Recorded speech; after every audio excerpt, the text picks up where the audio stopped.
Bonjour, ici Ariane Lessard, responsable chez Lessard Centre Jardin, un détaillant de la bannière Passion Jardin. Aujourd'hui, je vais vous expliquer comment faire pousser les bleuets de la récolte, de la plantation jusqu'à la récolte. En fait, il existe plusieurs variétés de bleuets qui s'apparentent aux bleuets sauvages. La différence, c'est qu'en fait, les bleuets sont plus gros. Également, on peut retrouver des arbustes qui font 2 pieds de haut, puis il y en a d'autres qui font plus 4-5 pieds de haut. Donc, une grande variété s'offre à vous. Par exemple, il y a le Patriote, qui est une des variétés très reconnues, donc qui produit en grande quantité des gros bleuets. Il vient assez haut comme arbuste et c'est vraiment des bleuets très savoureux, ceux qu'on retrouve là, un peu partout en épicerie. Sinon, il y a aussi les North Blue ou Northland, qui sont des variétés qui sont très adaptées ici au climat du Québec, donc très rustiques.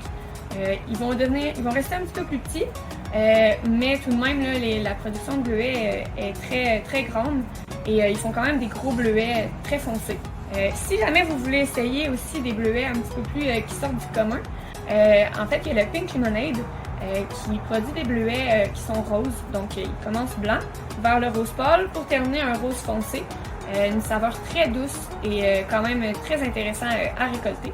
Pour ce qui est de la plantation, on conseille toujours de faire un trou 2 fois plus large et 2 fois plus profond que le pot pour ainsi mettre de la bonne terre pour le plant de bleuets.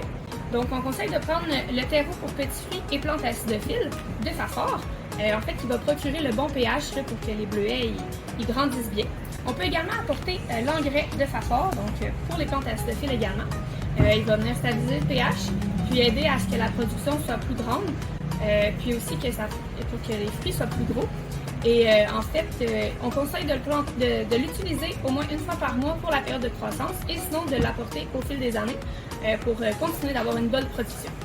Bien qu'ils soient auto-fertiles, la plupart des bleuets aiment mieux être regroupés en groupes de 2 ou 3 de variétés différentes pour être sûr d'assurer une bonne productivité et aussi les fruits vont être plus gros. Pour ce qui est de l'arrosage, on conseille toujours d'arroser en grande quantité au début, question que le plant s'implante bien.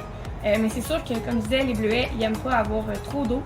Donc après, là, on peut les laisser aller sans problème. Pour ce qui est de la récolte, elle se fait au fur et à mesure de la saison, donc à partir du mois de juillet. Les bleuets peuvent passer du blanc jusqu'au rose, bleu, et ensuite, plus ils sont foncés, plus ils sont mûrs et savoureux. Ce qui est intéressant, c'est qu'on peut planter des bleuets qui produisent à différentes périodes de la saison. Comme ça, on peut prolonger le plaisir qui est de la récolte. Vous le savez, les bleuets sont une bonne source d'antioxydants, donc c'est santé. Et en plus, c'est amusant à récolter avec les enfants. Donc, en espérant vous avoir donné le goût de planter des bleuets dans votre jardin, suivez-nous sur les réseaux sociaux pour d'autres capsules durant l'été. Merci!